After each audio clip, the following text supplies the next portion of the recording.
619, Todd Jeffries and Don Pryor. How about that? So glad you chose to join us here on the Todd and Don Show. We're tickled. Hey, let's give them the business. How about this? Business. We're losing another iconic business here in town.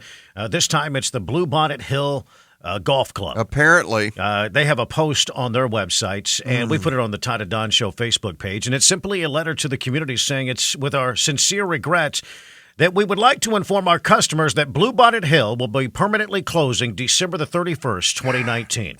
They say this decision was not lightly taken, and Bluebonnet Hill, known for having some of the best greens in the Austin area, providing exceptional value for the customers, and making a promise, basically, that you could play in 4 hours or less. Yes. It's kind of what they're known for. And they hold up to that, yes. Now, however, in order to provide the quality product that we have for our customers, we need to have a consistent source of water. Golf courses need water. A lot of water. And this post goes on to say our ownership had a 30-year water contract with the city of Austin. It started in 1990. That water contract set to expire January 2020. And without the help from the city of Austin, we realized the golf course will not be able to survive very long without a stable source of water. They say they promised to operate that course for the next 3 months on the same level with pride and effort that they've had over the past 30 years. This is terrible news and very confusing news. I was just played there last Wednesday. This is my number one go-to golf course, has been for a long time, for all the reasons you said right there. The greens are unbelievably well maintained. The course is really well run, and they keep it moving. And believe me, as a golfer, those are the things you look for. I don't understand. Okay, yes, the end of the contract, I got that. What is the issue here? Has the city elected not to renew their contract? I don't know that answer. Yeah, But you got a phone number it's a bit here. cryptic there. General Manager Dylan Lemke is his name, and they got a phone number and an email address on their Facebook page, Bluebonnet Hill Golf Club. Well, I have a I don't feeling- know if it's the city. I don't even know if they've even attempted to negotiate a new contract to keep water going. If they've said, "Hey, city, we'll pay you more," or the city says, "Nuh-uh, we don't want to do that." I mean, I don't know. Keep in mind the city of Austin.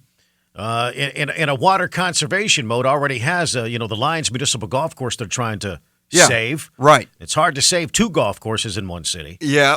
What are the green fees? What were the green fees? Oh, they're very reasonable. The green fees were started like the mid-20s to the mid-30s, which is for golf especially for a course of that caliber that's run that well. It was a great deal. Family owned and operated. Yeah, access to the public. Yes, and very accessible to any golfer of any level. And so I'm wondering, is this either the city has chosen not to renew or they just can't afford the water anymore?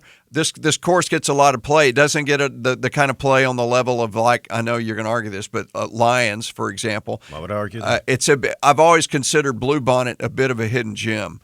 And so they've been operating for 30 years.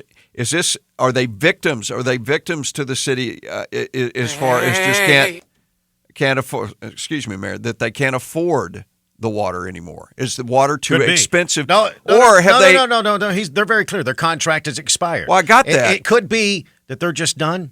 The family's done. Well, I don't know. Kind of like the David Joseph family. They're done running El Patio. The most annoying sound in the world. Who keeps playing sound bites? You got something touching the screen over there? No, I do not, unless I had spit hit the. That these sometimes spit hits the screen. Well, come on, man. Get your drool rag out. I'm not touching a thing. Wipe your chin or something. Anyway, the other thing I'm curious about. What is going on? That was me. That was her, yeah. Because you spit. That's gross. This is making fun of me. All right. Now. The other thing I'm curious about, though, right butting up to Bluebonnet Hill Golf Course is a massive housing development going in. Yeah. I believe it's a D.R. Horton housing development. I'm wondering, have they had an offer that they can't refuse? Maybe so. Have they had an offer they can't refuse? We want to buy your property, put some homes in it. Exactly. Maybe D.R. Horton has a plan to buy it and operate a golf course around that community. Maybe. It's possible. Maybe. I don't know. You need to give Dylan Lemke a call. That's what we need to do, get him on the show. It's a big mystery to me. Now, we've got some other business news this morning we'll get to, including the owners of a downtown bicycle rental shop. They say electric scooters have put them out of business. The Austin city limits is usually a very busy time for local bicycle rental shops, but business owners say this year is already proven to be different. Wow. One downtown retailer says electric scooters have put them completely out of business. Streamlined cycles Brian Robbins is the owner. Successful. We did really well. And now, nothingness. 10 and 15 bikes a day, average a day. In the last 3 months that we were open, we did 60 bikes total. Probably a month into it, 2 months into it, we started really feeling it. This is just, it's tears to my eyes to keep watching these things go by. Valets, pedicab shops, everything is being affected by scooters. There you go. He talked to KXAN from that empty lot off Cesar Chavez Street, and yeah, where his business once was. I'm kind of surprised at that. I would think that would still be kind of two different markets there, because the why would you rent a bicycle when you can rent a scooter? Well, renting, yeah, that's true. That's true. Renting is another thing. That's the issue. Altogether. That was Streamlined Cycles. All they do is and ACL was typically a big weekend. But I'm wondering if it's affected sales though, like Bicycle Sports Shop, for example. I wonder if those have affected sales as well. The Todd and Don Show. University